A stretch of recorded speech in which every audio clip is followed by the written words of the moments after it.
আজকে আবার বাড়িতে নিজে নিজে দই ভরে ফেললাম। আপনিও যদি আমার মতো বাড়িতে নিজে নিজে দই ভরতে চান তাহলে ভিডিওটা সম্পূর্ণ দেখতে থাকুন।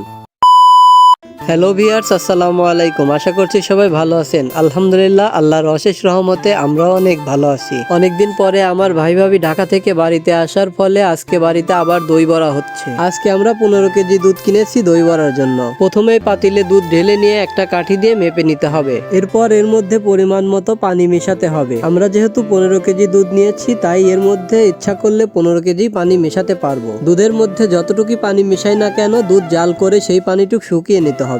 আজকে আমরা 15 কেজি দুধের মধ্যে 10 কেজি পানি মিশিয়েছি। যত সময় পর্যন্ত এই 10 কেজি পানি না শুকাবে তত সময় পর্যন্ত আমাদের জাল করতে হবে। এরপর দুধ বলক আসার পরে এর মধ্যে পরিমাণ মতো চিনি দিয়ে দিতে হবে। 1 মণ দুধের মধ্যে 8 কেজি চিনি দিতে হয়।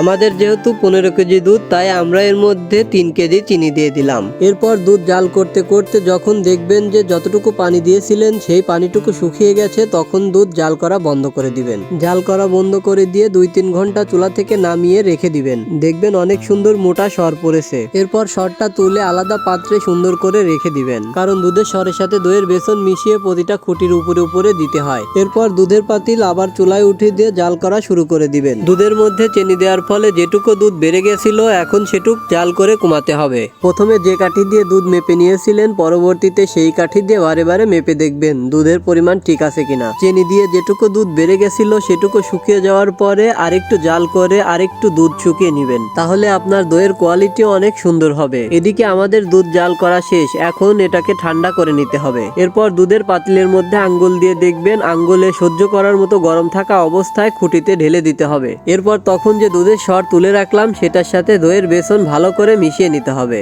আসলে বাড়িতে নিজে নিজে দই ভরা জমন্তর কিছু নয়, শুধুমাত্র নিয়ম কানুনগুলা সঠিকভাবে জেনে সাহস করে বানাতে পারলেই হবে। আমার এই ভিডিওটা ভালোভাবে দেখে আপনিও যদি বাড়িতে চেষ্টা করেন আপনিও পারবেন। এদিকে খুঁটিগুলাতে দুধ ঢালা শেষ, এখন প্রতিটা খুঁটির উপরে দইয়ের বেসন দিয়ে দিচ্ছি। দই ভরার সব থেকে ইম্পর্টেন্ট বিষয় হচ্ছে খুঁটিতে ঢালা। কতটুকু গরম থাকা অবস্থায় খুঁটিতে ঢালতে হবে এটা জানলেই আপনি দই ভরতে পারবেন। অবশ্যই মনে রাখতে হবে খুঁটিতে ঢালার আগে আপনি দুধের পাতিলের মধ্যে আঙ্গুল দিয়ে দেখবেন, যদি আঙ্গুলে সহ্য করার মতো গরম হয় তখন আপনি খুঁটিতে ঢেলে দিবেন। আমি এখন প্রতিটা খুঁটির উপরে একটা করে কাঠি দিয়ে দিচ্ছি যাতে ঢেকে দেওয়ার পরে কাপড়গুলো দইয়ের খুঁটির উপরে লেগে না যায়। এখন আমি লেপ কম্বল কাঁথা দিয়ে খুঁটিগুলা ঢেকে দিচ্ছি। অবশ্যই খুব যত্ন সহকারে ঢেকতে হবে, কোনো পাশ দিয়ে যেন হাওয়া ঢুকতে না পারে। বাহির থেকে যদি বাতাসের মধ্যে প্রবেশ করে তাহলে কিন্তু দই জমবে না। অবশেষে আমার দই ঢেকে দেওয়া শেষ। এরপর 8 ঘন্টা পর খুলে দেখতে হবে। এরপর 8 ঘন্টা পর পরের দিন সকালে আমরা ঘুম থেকে উঠে তাড়াতাড়ি করে খুলে দেখতেছি দই জমছে কিনা। আলহামদুলিল্লাহ, দেখতে পাচ্ছেন আমাদের দই অনেক সুন্দর জমছে। আপনারা যদি চান এভাবে বাড়িতে নিজে নিজে দই ভরে খেতে পারবেন। এটা 100% ভেজাল মুক্ত। আজকের মতো এ পর্যন্তই। সবাই ভালো থাকবেন, সুস্থ থাকবেন। আল্লাহ হাফেজ।